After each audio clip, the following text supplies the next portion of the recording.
Welcome to the deep dive. Today, we're really getting into something vital, nutrition as we get older. Bodies change, and that means our dietary needs get pretty specific. Absolutely. It's not just about filling up. It's about targeted fueling for the best possible health in those later years. Exactly. And that's our mission today, to kind of cut through the noise and give you the essentials on supporting senior health through diet.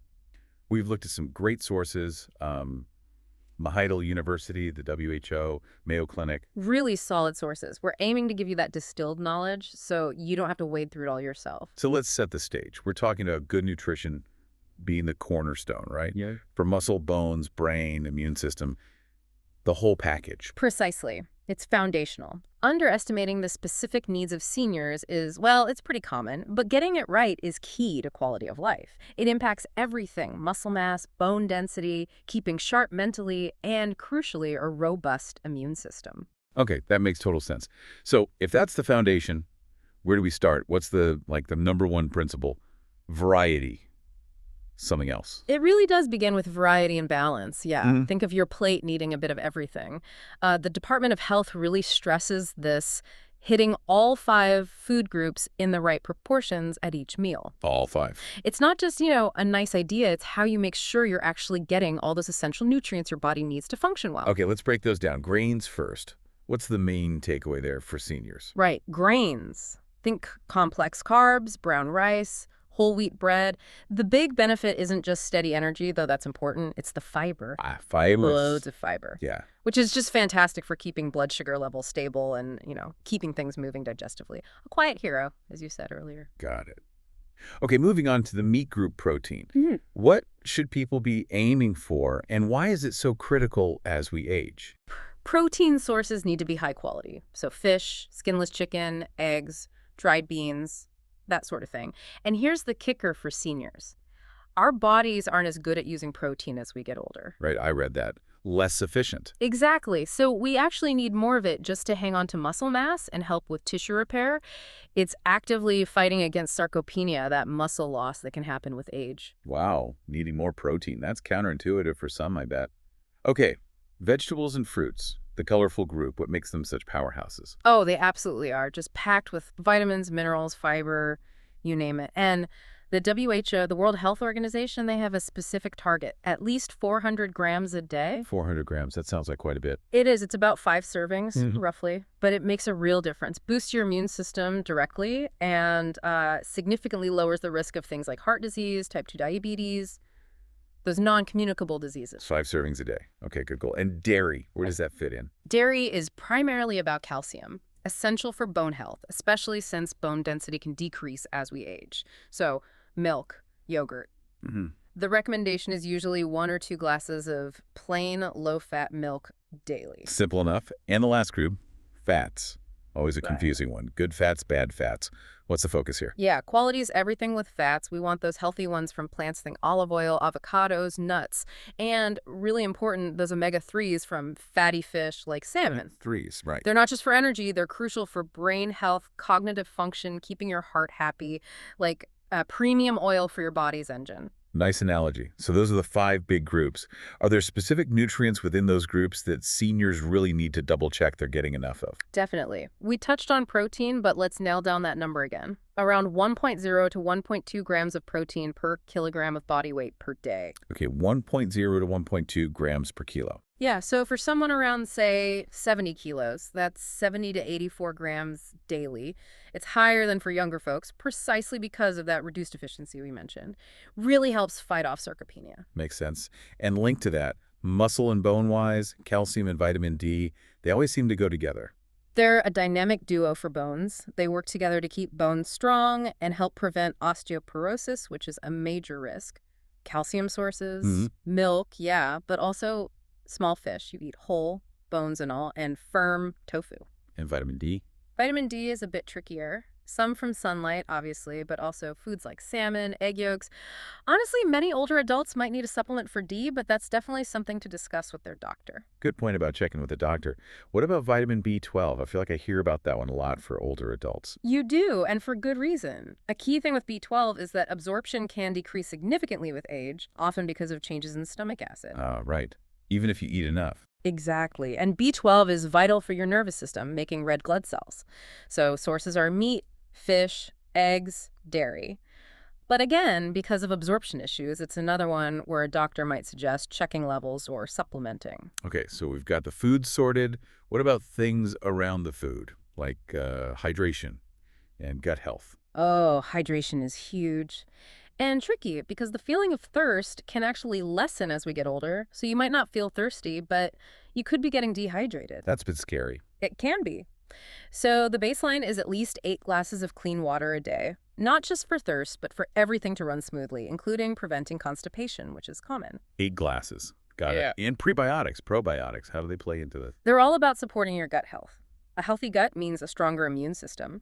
Prebiotics are basically food for your good gut bacteria. Think fiber from garlic, onions, bananas. Feeding the good guys. Exactly. And probiotics are the actual live good bacteria themselves. You get those from yogurt with live cultures, kefir, kimchi, miso. That fermented stuff, they work as a team to boost your gut microbiome. Fascinating. So we know what to eat, Hmm. but knowing what not to eat, or at least what to limit, is just as important, right? Yeah. Especially as we age. Absolutely critical. Let's talk about what to dial back on. First up, high fat and saturated fat foods. Like fried stuff. Exactly. Fried foods, dishes heavy on coconut milk, fatty cuts of meat. They're tough on heart and vascular health. Think cholesterol, heart disease risk. Okay. And sugary things, soft drinks, sweets. Obvious maybe, but why specifically for seniors? Yeah, definitely limit those. They contribute directly to weight gain, sure, but critically, they really up the risk for type 2 diabetes or make existing diabetes harder to manage. And that brings a whole host of other issues. Right. And salt. Sodium seems to be hidden everywhere. It really is. Processed foods, canned goods, instant noodles, they can be loaded with sodium, and the big danger there is high blood pressure. The silent killer. Pretty much. It increases the risk of heart attacks, strokes, so reading labels and choosing lower sodium options is key. Makes sense. Lastly, alcohol. Best to avoid it or keep it very, very limited. It can mess with medications, dehydrate you, and just puts extra stress on the body systems. Okay. Solid advice on what to avoid. Now let's get practical. Seniors sometimes face real challenges with eating. What are some common ones? A really common one is just losing your appetite. It can happen for lots of reasons, health issues, maybe feeling lonely or down. So what can you do? First step, always, is talk to a doctor. Rule out any underlying medical cause. Then, practically speaking, try making food look and smell more appealing. Bright colors, nice herbs, and sometimes serving smaller meals more often through the day works better than 3 big ones. Smaller, more frequent meals. Good tip. What about difficulties with, like, chewing or swallowing? Dysphagia, is that the term? Yes, dysphagia, that can definitely be a barrier. If that's happening, the focus shifts to softer textures. Think well-cooked, tender foods, steamed veggies, fish, maybe pureed soups. And sometimes blended foods. Sometimes, yeah, but that really needs guidance from a doctor or an occupational therapist who specializes in swallowing. It's important to get that right. Okay. And just a common digestive issue, constipation. What helps there? Pretty straightforward, thankfully. It loops back to what we've said. More high-fiber foods, veggies, fruits, whole grains, and making absolutely sure you're drinking enough water. Those two things together usually make a big difference. Right, fiber and water. So this all leads nicely into how we prepare food. It's not just what you cook, but how you cook it, right? Exactly. Preparation makes a huge difference in ease of eating. So cooking methods that make food soft are great.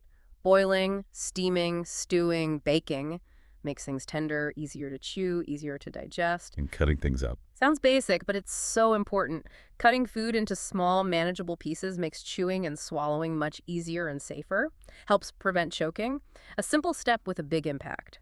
Yeah, definitely. And flavor. We said limit salt and sugar. Right. So lean into herbs and spices. Ginger, garlic, pepper, maybe some nice fresh herbs. They add wonderful aroma and taste without needing lots of salt or sugar. Get creative. Love that, using natural flavors. And there's one more aspect, not just about the food itself. Yes, the atmosphere. Eating shouldn't be a chore. Making mealtime pleasant, maybe eating with family or friends if possible, that can actually stimulate appetite. And it's good for mental well-being too, I imagine. Absolutely. That social connection around food is incredibly important for overall health, especially as we age. Food is connection. Okay, let's try and paint a picture. A sample day of eating well for a senior, applying all this. Breakfast. How about something comforting and easy, like a rice porridge congee maybe with some flaked fish for that easy protein, seasoned gently with ginger and spring onion, soft, nutritious. That's a nice lunch. Maybe some steamed brown rice for extra fiber if tolerated well with a simple, clear soup. Perhaps tofu and minced pork with some soft-cooked veggies like Chinese cabbage and carrots thrown in, balanced, easy to eat. And a snack. Mid-afternoon. Keep it simple and soft. A ripe banana. Or maybe some ripe papaya.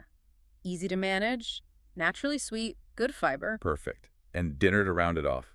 Could do another variation of congee, maybe brown rice congee this time, perhaps with a soft-cooked egg stirred in, some ivy gourd if available, and maybe some soft fruit on the side like melon. Again, easy digestion, nutrient-dense, comforting. That paints a really clear picture. You know, putting it all together, it's so clear how much targeted nutrition can really, well, transform health and energy levels for seniors. It really is transformative. It's about adding quality to those years, not just quantity. Yeah. Maintaining independence, vitality. Yeah, keeping that spring in your step, maybe keeping up with grandkids. It's a powerful thing. It is. And it reminds us that, while we talk a lot about the nutrients, the science, the actual act of eating, the enjoyment, the social side, that's just as vital. Absolutely. So maybe the final thought for everyone listening is, yes, think about the vitamins, the protein, the fiber. Yeah. But also remember the joy. How sharing a meal, a pleasant atmosphere, the simple pleasure of good food, prepared well, how that nourishes the spirit just as much as the body. Well said. Food is connection, and connection sustains us at every age.